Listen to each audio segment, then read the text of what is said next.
আমি একটা ছেলেকে খুব ভালোবাসতাম। সব ছেড়ে ওর হাত ধরে জীবনটা কল্পনা করেছিলাম। ওর সাথে সকাল, দুপুর, বিকাল সব কিছুতেই একটা স্বপ্ন ছিল। আমরা একসাথে থাকবো, একটা ছোট্ট সংসার হবে।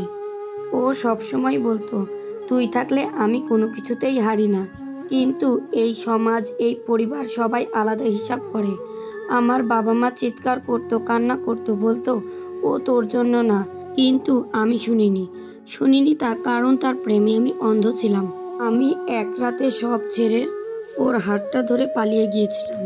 হাঁটতে হাঁটতে ভয় আর স্বপ্ন একসাথে বুকে পুঁতে নিয়ে আমি শুধু এটাই ভাবছিলাম যে ভালোবাসা সব কিছু জিতিয়ে দেয়।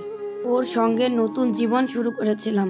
কষ্ট ছিল, অভাব ছিল, কিন্তু ভালোবাসা ছিল বলেই সহ্য করতাম। আমার এক এক করে পরিচিত সবাই মুখ ফিরিয়ে নিয়েছিল, তবু ওর দিকে তাকিয়ে শান্তি পেতাম। কিন্তু সময় মানুষকে চিনিয়ে দেয়। বিয়ের কয়েক বছর যেতে না যেতেই হঠাৎ সে বদলে গেল। সকাল বিকাল সবসময় সে ফোন নিয়ে ব্যস্ত থাকতো। হঠাৎ করে বাইরে থাকা বেড়ে গেল। আমি যদি জিজ্ঞেস করতাম তাহলে সে অনেক রেগে যেত, আর জোর করে জিজ্ঞেস করতে গেলে তো অনেক মারধর করত। একদিন দেখি ওর ফোনে অন্য একটা মেয়ের ছবি, সাথে আবার ভালোবাসার মেসেজ। আমার বিশ্বাস ভেঙে চুরমার হয়ে গেল।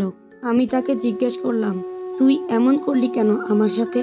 ও উত্তর দিল না, শুধু বলল সব কিছু একঘেয়ে ভালো লাগে না। আমি বোকার মতো বসে রইলাম যে আমি ওর জন্য দুনিয়া ছেড়েছি, আর আজ আমি তার কাছে বিরক্তির কারণ। ওর পরকীয়া আমার চোখের সামনে পরিষ্কার হয়ে উঠল।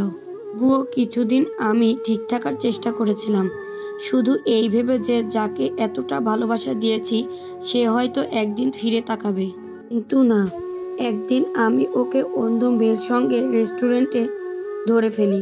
ও আমার দিকে তাকিয়ে বলে, সব কিছুর একটা সময় থাকে, তোর সময় শেষ। আমি সেই দিন অনেক কেঁদেছিলাম। আমি ওর জীবনে একটা রিস্ক ছিলাম, ভালোবাসা না। আর আমি নিজেকে আর অপমান করতে চাইনি। এই দিনই আমি বের হয়ে আসি। আর বারবারই ওর কথা শুধু কানে বাজতেছিল। সে বলেছিল, তোর সময় শেষ। আমি ঠিক করে নিয়েছিলাম, এখন থেকে নিজের জন্য বাঁচবো, নিজের জন্য হাসবো। এখন আমি খুব একটা সুখে নেই, তবে আয়নায় তাকালে নিজেকে আর ঘৃণা লাগে না। আজও কেউ জিজ্ঞেস করলে বলি, আমি ওকে ভালোবেসেছিলাম, ভুল করেছিলাম না, কিন্তু চোখ বন্ধ করেছিলাম। হ্যালো বিউটিফুল অডিয়েন্স, এতক্ষণ যে গল্পটা শোনাচ্ছিলাম এটা আমার জীবনের সাথে কোনোভাবেই জড়িত না। এটা একটা আপুর জীবনের কাহিনী আমি আজকে আপনাদের সাথে তুলে ধরলাম। এই গল্পটা থেকে এটাই শিক্ষা পেলাম, বাবা মাকে কাঁদিয়ে এই পৃথিবীতে কেউ সুখে থাকে না।